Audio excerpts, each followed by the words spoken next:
विद्यार्थी मित्रों, मनुष्य के जीवन में पानी का महत्व रहीम ने किन्हें बड़ा आदमी कहा और साथ ही साथ संगति का प्रभाव क्या है वो हमने इससे पहले के वीडियो में समझा। अब हम लोग आगे कुछ और नीतिपरक बातों के बारे में समझेंगे। ऐसी बानी बोलिए मन का आपा खोए, औरन को शीतल करे आपहु शीतल होए। वाणी, भाषा। कुछ लोग होते हैं जिनसे हमें बात करना बहुत अच्छा लगता है। कुछ लोग ऐसे होते हैं कि जिनकी बातें सुनना हमारे लिए अशय होता है। कुछ मतलब कर्कश वाणी जिनकी होती, जिनकी वाणी में मिठास नहीं होती, ऐसे लोगों से हमें बात करना अच्छा नहीं लगता। यहां पर दो प्रतीक, दो उदाहरण दिए हैं, काक और पिक। काक का मतलब होता है कौवा, कागड़ो। पिक का मतलब होता है कोयल। आपको किसकी आवाज ज्यादा पसंद है, कौवे की या कोयल की? जी हां, कोयल की। अच्छा, रंग दोनों का एक जैसा। कभी कभी हम निश्चित नहीं कर पाते कि ये कौवा है या कोयल, तो दोनों का भेद कैसे अलग होता है। दोनों रहीमन एक से जौ लो बोलत नाही। रहीम जी कहते हैं कि दोनों एक जैसे लगते हैं। कब तक? जब तक वो बोलते नहीं। दोनों रहीमन एक से जौ लो बोलत ना। जब तक वो बोलते नहीं तब तक दोनों एक जैसे लगते हैं। कौवा भी काला, कोयल भी काली। जान परत है काक पिक, पहचान में आ जाते हैं कौवा और कोयल। कब? ऋतु वसंत के माय। जैसे ही वसंत ऋतु का आगमन होता है वैसे ही हमें कोयल और कौवे, इन दोनों में भेद पता चल जाता है। कैसे भेद पता चलता है? उनकी वाणी से। कोयल की कूहू कूहू हमें बेहद पसंद आती है, लेकिन कौवे की काएं काएं हमें पसंद नहीं आती।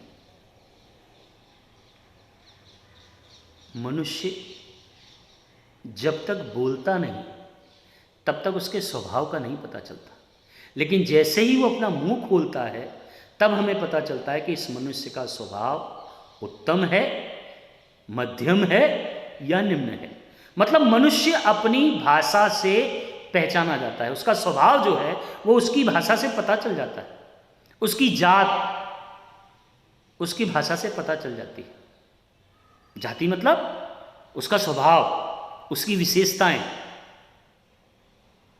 रहीम जी ने मनुष्य जीवन में वाणी का जो प्रभाव है, वाणी का जो महत्व है, भाषा का जो महत्व है, बोली का जो महत्व है, उसको यहां पर बताया कि कौवा और कोयल, इन दोनों को देखो तो एक जैसे ही लगते हैं। मनुष्य सब एक समान, सबके दो हाथ, दो पैर, दो आंख, सब सेम टू सेम, लेकिन भाषा, बोली सबकी अलग अलग है। कोई प्यारी प्यारी बातें करता है, कोई ढेर सारी बातें करता है, कोई माथा में दुखाने वाली बात करता है। कहते हैं ना कि यार माथे पे हथौड़ा मारता है। किसी किसी की भाषा ऐसी होती है, हमें सुनना पसंद नहीं आता। तो हमारे जीवन में वाणी का जो है वो बड़ा ही महत्व है। कौवे और कोयल के माध्यम से यहाँ रहीम ने बताया कि वसंत ऋतु के आने पर कौवे और कोयल जब बोलते हैं तब उनकी परख होती है, वैसे दोनों एक जैसे होते हैं। जो रहीम गति दीप की कुल कपूत गति सोए। यहां दो उदाहरण हैं। दीप का मतलब होता है दीपक। कुल कपूत, परिवार में जन्म लेने वाले अयोग्य पुत्र की बात की है। कहते हैं कि पूत सपूत तुका धन संचय, पूत कपूत तुका धन संचय। अगर आपका पुत्र कपूत है तो धन इकट्ठा करने की जरूरत नहीं है, संपत्ति इकट्ठा करने की जरूरत नहीं है, क्योंकि आप जितनी भी संपत्ति इकट्ठा करोगे वो खत्म कर देगा। और अगर पूत सपूत यानी सुपुत्र है तो भी धन इकट्ठा करने की जरूरत नहीं है, क्योंकि वो सपूत है, सुपुत्र है, वो स्वयं अर्जित कर लेगा। लेकिन यहां बात कपूत की है, दीपक के माध्यम से वो बात हमको समझाई है रहीम जी ने, कि जो गति, जो हालत दीपक की होती है वही हालत कपूत की होती है। कैसे? दूसरी पंक्ति में देखो कि 12 उजियारो लगे बढ़े अंधेरो होए। 12 का मतलब होता है जलाना। जब हम दीपक को जलाते हैं तो प्रकाश होता है। बढ़े का मतलब होता है बुझा देना। जब हम बुझा देते हैं तो अंधेरा हो जाता है। ये सामान्य अर्थ है दीपक का। दीपक की गति ये है कि जब हम उसको जलाते हैं तो प्रकाश होता है, बुझाते हैं तो। यहां शब्द का एक अर्थ और समझना है हम। बढ़े अर्थ का होता है, बढ़े शब्द का अर्थ होता है जलाना। दूसरा अर्थ होता है बढ़ना।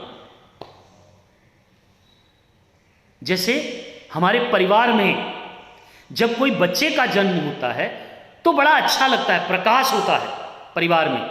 एक पुत्र रत्न जन्मा है, खुशी बांटते हैं लोग, खुश हो जाते हैं लोग। लेकिन जब वही पुत्र बढ़े, जब वो बड़ा होता है और अयोग्य वर्तन करता है,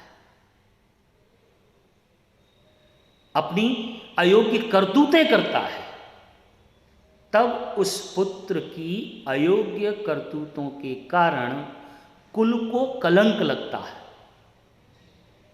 तब जब वो जन्मा था तब कुल में प्रकाश हुआ था, उजियारा हुआ था। लेकिन जब वो बड़ा हुआ, अपनी काली करतूतें करने लगा, तो समाज में उसी परिवार की इज्जत पर धब्बा लगता है। यहां देखो, दीपक और कुल कपूत, इन दोनों की समानता बताई गई। जैसे दीपक को जब जलाते हैं तो प्रकाश होता है, बुझा देते हैं तो अंधेरा हो जाता। उसी तरह से जब अपने कुल में कोई कपूत जन्म लेता, उस वक्त उसकी काली करतूतें नहीं दिखती तो लोग खुशियां मनाते हैं, माँ बाप, सारा परिवार। लेकिन जब वो बड़ा होता है, बड़ा होकर के कोई काली करतूतें करता है, तब उसकी काली करतूतों के माध्यम से परिवार को जो धक्का लगता है, परिवार की जो इज्जत जाती है, यानी अंधेरा हो जाता है।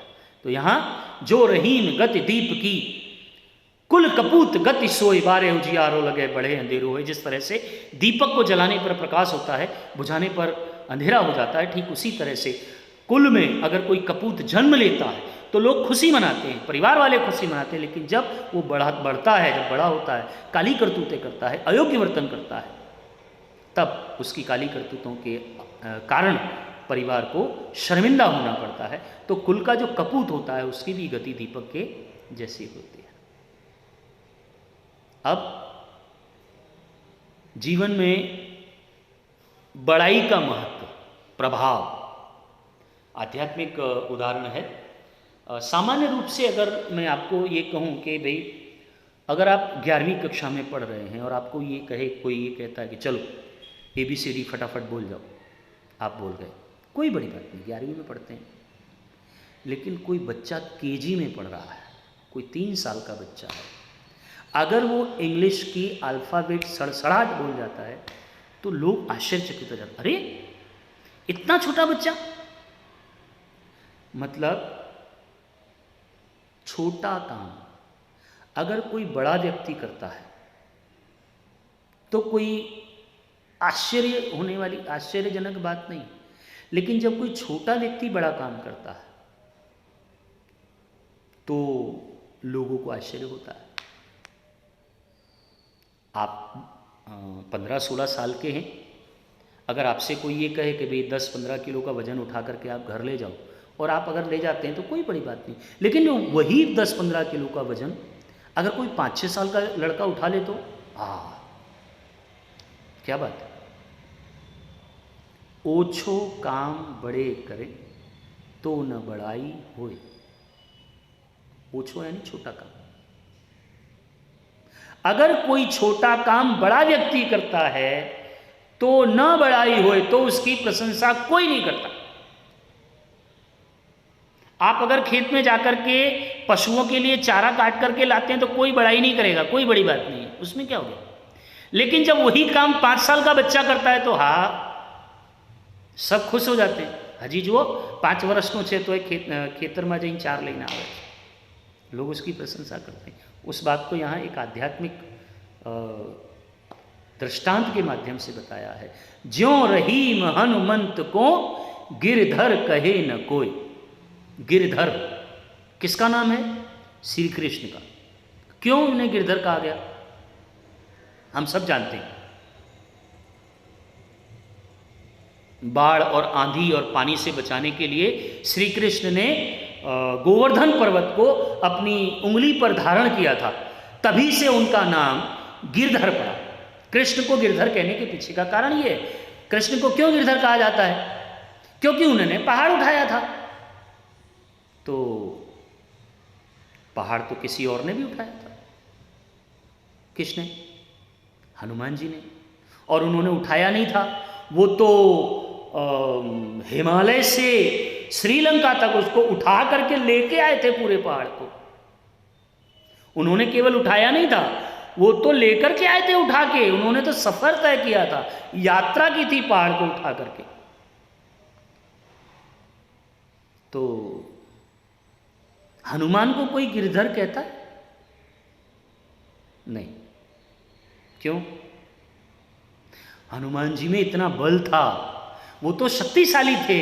वो पहाड़ क्या पूरी पृथ्वी को उठा लेते, सबको मालूम है। हम हनुमान जी को कभी गिरधर नहीं कहते, उन्होंने भी पहाड़ उठाया था। लेकिन यहां पहाड़ उठाने वाला एक बालक है और यहां पहाड़ उठाने वाले हनुमंत हैं, हनुमान जी हैं, विशाल काय हनुमान जी, जिनकी शक्ति के बारे में सबको पता है। तो छोटा काम यदि कोई बड़ा करे, बड़ा व्यक्ति करे, तो उसकी प्रशंसा नहीं होती। लेकिन हाँ, वही बड़ा काम जब कोई छोटा व्यक्ति करता है, उसकी प्रशंसा समाज में होती है। जैसे श्री कृष्ण ने जब गोवर्धन पर्वत को उठाया तो उन्हें हमने गिरधर नाम दिया, लेकिन हनुमान जी ने जब पर्वत उठाया था जड़ी बूटी वाला और लेकर के आए थे, उन्हें हमने गिरधर नाम नहीं दिया था। तो ये समाज में किसकी प्रशंसा होती है उसका एक दृष्टांत जो है यहाँ पर रहीम जी ने हमारे सामने रखा।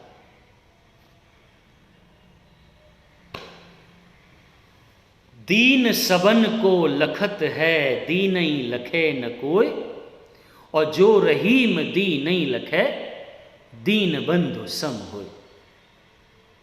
दीन बंधु दीनानाथ भगवान जी को हमने नाम दिया है। यहां दीन का अर्थ होता है गरीब, लखन का मतलब होता है देखना। जो गरीब व्यक्ति होता है ना, वो सबकी तरफ देखता है, लेकिन गरीब की तरफ कोई देखता नहीं है। और रहीम जी कहते हैं जो गरीबों को देखता है, गरीबों की तरफ देखता है, वो दीन बंधु के समान है, अर्थात भगवान के समान है, ईश्वर के समान। इससे पहले हम लोगों ने जो दोहा पढ़ा, जो गरीब पर हित करे ते रहीम बड़ लोग, कृष्ण और सुदामा के माध्यम से जिस बात को हमने समझा, उसी बात को यहाँ दूसरे संदर्भ में रहीम जी ने सामने रखा है कि दीन का मतलब होता है गरीब, लखन का मतलब होता है देखना। गरीब व्यक्ति जो होता है वो सभी की तरफ देखता है, लेकिन गरीब की तरफ देखने वाला इस संसार में कोई नहीं। मतलब गरीबों के प्रति प्रेम प्रदर्शित करने वाला, गरीबों का हित चाहने वाला इस संसार में कोई नहीं है। और रहीम कहते हैं कि जो गरीबों को देखता है, जो गरीबों के प्रति प्रेम रखता है, जो गरीबों के हित के बारे में सोचता है, वो उन गरीबों के लिए ईश्वर के समान होता है, वो उन गरीबों के लिए भगवान के समान होता है। तो हमें गरीबों के प्रति प्रेम रखना चाहिए और गरीबों के हित के बारे में सोचना चाहिए। ये बात इस दोहे के माध्यम से रहीम जी ने कही है। तो विद्यार्थी मित्रों, अभी 3 दोहे और बाकी हैं जिनका अभ्यास हम लोग इसके बाद वाले वीडियो में करेंगे। तो आप लोग ऊपर जो भावार्थ मैंने बताया है उसको आप लोग देख लेना, पढ़ना, समझना।